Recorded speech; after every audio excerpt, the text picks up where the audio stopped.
Lundi 11 novembre à 11 h, élus, Forces vives, associations patriotiques, élèves, pompiers, harmonie municipale et porte-drapeaux s'étaient réunis devant le monument aux morts pour la cérémonie commémorative de l'armistice du 11 novembre 1918.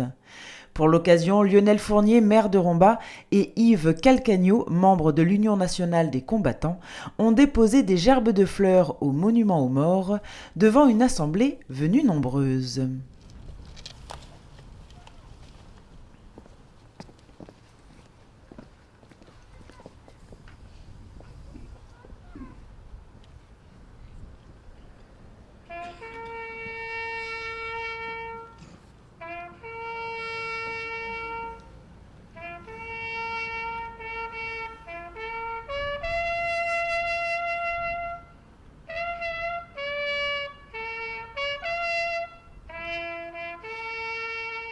Après ce dépôt de gerbes, les élèves de CM1 et CM2 de la ville basse ont chanté la Marseillaise.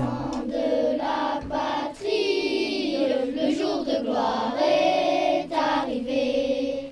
Contre nous de la tyrannie, l'étendard sanglant élevé. L'étendard sanglant élevé. Lionel Fournier a ensuite lu le message de la secrétaire d'État auprès de la ministre des Armées, Madame Geneviève Darrieussecq. Un an après la fin des combats de la Grande Guerre, le 11 novembre 1919 fut le premier de la paix retrouvée. Désormais, le silence domine là où l'orage d'acier a tonné avec fureur. Il règne sur d'innombrables champs de bataille qui ont charrié un si long cortège de morts, de mutilés, de blessés et de traumatisés. Les traités sont signés. L'allégresse de la victoire s'est déployée dans une ampleur incomparable le 14 juillet 1919. L'état de siège vient d'être levé, la vie sociale et politique reprend ses droits, la démobilisation poursuit sa lente progression. Les poilus retrouvent leur foyer, leur famille et leur commune. Ils découvrent une vie bouleversée, une France transformée par une épreuve de 4 années et par de profondes séquelles. Partout, le pays est traversé par la sourde évidence que rien ne sera plus jamais comme avant, que le retour à l'avant-guerre est impossible. C'était il y a 100 ans. Une nouvelle page s'ouvrait, celle du souvenir, de la mémoire et de l'hommage. La nation se souvient de ceux qui se sont battus pour elle entre 1914 et 1918. Elle n'oublie pas ses enfants tombés au champ d'honneur sur tous les fronts, d'Orient et d'Occident. Elle n'oublie pas le sang versé par les soldats, venus d'Afrique, d'Asie, du Pacifique et d'Amérique.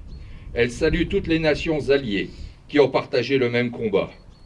Les noms gravés sur nos monuments aux morts nous rappellent constamment les valeurs d'honneur, de courage, de dévouement et de bravoure. En ce jour, la nation rend un hommage particulier aux soldats morts pour la France en opération extérieure. En inaugurant un monument national en leur mémoire, le président de la République a inscrit dans la pierre, comme dans les mémoires, la reconnaissance pleine et entière de tout un peuple pour ses combattants. Au lieu de la mémoire nationale, ce monument aux morts pour la France aux opérations extérieures est aussi un rappel. La préservation de notre indépendance, de notre liberté et de nos valeurs repose sur ceux qui ont donné leur vie pour les défendre. C'est ensuite Yves Calcagno qui a pris la parole pour lire le message de l'Union nationale des combattants. L'armistice est signé le 11 novembre 1918 à 5h15. Il marque la fin des combats de la Première Guerre mondiale, la victoire des Alliés et la défaite totale de l'Allemagne. Le cessez-le-feu est effectif à 11 heures, entraînant dans l'ensemble de la France des volées de cloches et des sonneries de clairons annonçant la fin d'une guerre qui a fait près de 19 millions de morts, d'invalides et de mutilés, parmi lesquels 10 millions de soldats et plus de 8 millions de civils. Ce 11 novembre 1918, les généraux allemands et alliés se sont réunis dans un wagon-restaurant aménagé, provenant d'un train d'état-major du maréchal Foch dans la clairière de Retonde en forêt de Compiègne.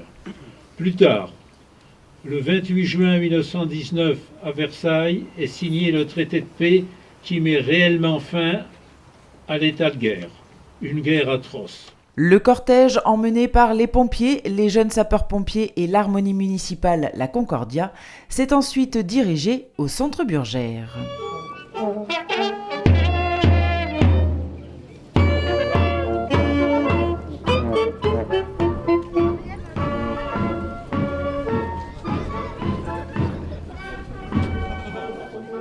Sur place, Lionel Fournier a tenu à remercier l'ensemble des participants et à souligner l'importance de célébrer cette victoire du 11 novembre 1918.